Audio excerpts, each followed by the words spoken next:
आज का डिक्टेशन 100 शब्द प्रति मिनट स्टार्ट होगा 5 सेकंड बाद। स्टार्ट। अगर आप ईश्वर को देखना चाहते हैं तो सबसे पहले आप किस चीज में उसकी लीलाएं देख पाएंगे? उत्तर होगा प्रकृति। कई बार हम प्रकृति के किसी अंश के अद्भुत रूप से सुंदर होने पर आश्चर्य करते हैं। नन्हे शिशु के आकार को देखें, फूलों की सुंदरता को देखें, बस झरने की दिव्यता, आसमान की शांति, सब प्रकृति अपने शुद्ध रूप में ईश्वरीय गुणों से भरी है। इसीलिए वह ईश्वर ही है और इसीलिए उसे ईश्वर समान पूजा जाना चाहिए, ना कि दोहन किया जाना चाहिए। जिस तरह ईश्वर प्राणदायी, पालक और रक्षा करने वाला है, उसी तरह यह प्रकृति भी है। जैसे ईश्वर के कोप भाजन से कोई बच नहीं सका, वैसे ही प्रकृति का क्रोध जब उठता है तो कोई उपाय सामने ठहरता नहीं। प्रकृति ईश्वर की ही तरह अपने बच्चों से प्रेम करती है और जो उसके बनाए नियमों की अनदेखी नहीं करते, उन पर सदैव अपना अनुग्रह बनाए रखती है। ऐसे में महामारी जैसी स्थितियां हमें भली भांति समझाती हैं कि जब प्रकृति काम करना बंद कर देती है तो दुनिया खुद ही बंद हो जाती है। कम से कम अब से अपने अहंकार का त्याग कर हमें यह दृष्टिकोण विकसित करना होगा कि हम प्रकृति के सेवक के अलावा और कुछ नहीं हैं। हमें उसके प्रति नम्रता और दासता का भाव रखना चाहिए, उसका सम्मान करना चाहिए और प्रकृति के प्रति किए गए हमारे सभी अपराधों को क्षमा करने के लिए निवेदन करना चाहिए। हमारी हवा, पानी, भोजन, घर और सूर्य, इन सभी के लिए हम प्रकृति के ऋणी हैं। अगर हम प्रकृति को एक पेड़ के रूप में देखें तो सभी जीव उसकी जड़ें, शाखाएं, पत्ते, फूल और फल होंगे। वृक्ष अपने विभिन्न भागों को मिलाकर ही संपूर्ण हो पाता है। अगर एक हिस्सा नष्ट हो जाता है तो बाकी भी जल्द ही नष्ट हो जाएगा। इसलिए केवल पौधों की रक्षा ही नहीं, इस प्रकृति में तितली, मधुमक्खी जैसे छोटे से छोटे हिस्से भी हमारे लिए महत्वपूर्ण हैं। इसलिए सबको बचाना आवश्यक है। प्रकृति के बिना मानव जाति का अस्तित्व नहीं होगा।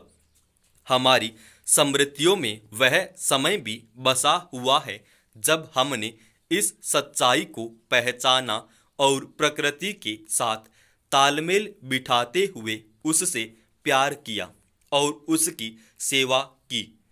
उन दिनों साधारण ग्रामीण जो पढ़ लिख नहीं सकते थे, अपनी संपत्ति पर एक तालाब और एक छोटा मंदिर बनाए रखते थे। उन्होंने प्रवासी पक्षियों की भी रक्षा की और इस बात का ध्यान रखा कि एक भी प्राणी को नुकसान न पहुंचे। लेकिन जैसे जैसे हमारा स्वार्थ और लालच बढ़ता गया, प्रकृति के साथ हमारा बंधन बिगड़ता गया। इसका मतलब यह नहीं है कि सभी हमें सुख सुविधाओं का त्याग करना होगा। इसके लिए केवल वर्तमान पीढ़ी को आध्यात्मिक मूल्यों को आत्मसात करना होगा और उन्हें भावी पीढ़ी में डालना होगा। उसके लिए हमें प्रकृति को सम्मान भाव और प्रेम भाव से देखना होगा। आज विश्व महासागर दिवस है। इसका मुख्य उद्देश्य लोगों को महासागरों के प्रति जागरूक करना और इनकी साफ सफाई के प्रति उन्हें सक्रिय करना है। महासागर जल मंडल का एक प्रमुख भाग तो है ही, खारे पानी का एक विशाल क्षेत्र भी है। ये हमारी धरती पर जीवन का प्रतीक हैं और पर्यावरण संतुलन में काफी अहम भूमिका अदा करते हैं। संभवतः किए गए सतत विकास लक्ष्यों में महासागरों का संरक्षण भी एक है। फिर भी हम अपने महासागरों को दूषित कर रहे हैं, जो चिंता की बात है। आज के खास दिन हमें उन तमाम गतिविधियों को बंद करने का लक्ष्य बनाना चाहिए जो समुद्री जीवन को नुकसान पहुंचाती हों। यह तय है कि अगर धरती का तापमान बढ़ेगा तो महासागर भी प्रभावित होंगे। इसलिए पर्यावरण संरक्षण के प्रति भी हमें जिम्मेदार बनना होगा। आजकल सोशल मीडिया का समय है, लेकिन जिस तरह से इस पर फर्जी खबरें शेयर की जा रही है, उनसे इसकी प्रासंगिकता पर सवाल खड़े हो रहे हैं। झूठी राजनीतिक खबरें इस पर लगातार प्रचारित की जाती हैं। अखबारों की फेक कटिंग और फोटो बनाकर खबरों को वायरल किया जाता है, जिस कारण कई लोग इनको सच मान लेते हैं। इसलिए सरकार और सुप्रीम कोर्ट को ऐसी झूठी व भ्रामक खबरों को पोस्ट करने वालों के विरुद्ध कार्रवाई करनी चाहिए, ताकि इस मंच से झूठा प्रचार प्रसार रोका जा सके। कोरोना महामारी ने देश की हालत कितनी खराब कर दी है, यह बात किसी से छिपी नहीं है। मगर एक तरफ देश की जनता इस संकट से हलकान है, तो वहीं हमारे राजनेता अपनी राजनीति से बाज नहीं आ रहे हैं। अब सरकारें राशन पर भी राजनीति करने लगी हैं। हमारी यह दुनिया भांति भांति के शब्दों और स्वरों से भरी हुई है। पृथ्वी पर अनंत प्रकार के जीव हैं, तो शब्दों अपशब्दों की भी भरमार है।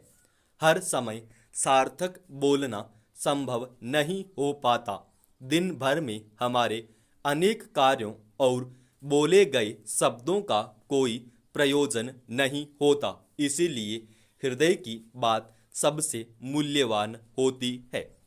मन की बात तर्क की कसौटी पर कसी जाती है, लेकिन हृदय की बात हमारी आंतरिक सत्ता का परिचय देती है। यह भी एक अजीब संयोग है कि पशुओं की कई प्रजातियां कम या नष्ट हो रही हैं और आदमी की संख्या में बढ़ोतरी होती जा रही है। हमारे इस संसार में केवल कर्म का कोलाहल नहीं है, विचारों का शोर भी जोर पकड़ रहा है। हम बाहर और भीतर दोनों ओर से त्रस्त हैं। इस कोलाहल का एक कारगर उपचार है अपने भीतर की यात्रा। हम अपने मन को बुलावा देने के लिए सारी दुनिया घूम आते हैं, हिल स्टेशनों पर भी समय बिताते हैं, बर्फीले पहाड़ों पर एक दूसरे के ऊपर बर्फ के गोले उछालते हैं, अपने मनोविनोद को आनंद समझकर खुद को तसल्ली देते रहते हैं। लेकिन वास्तव में हम अपने ही मनोलोक से अपरिचित रह जाते हैं। हम यह नहीं जान पाते कि हमारे भीतर एक गहन समाधि का शांतिमय लोक भी बसा है, जहां हमारी आत्मा की प्यास बुझ सकती है। बाहरी इंद्रियों का द्वार बंद करते ही हम अपनी छिपी हुई शक्तियों का साक्षात्कार करते हैं। जैसे पृथ्वी को गहरे खोदने पर उसके भीतर से जल निकल आता है, ठीक वैसे ही अपने भीतर के आनंद का दर्शन संभव है। समाप्त।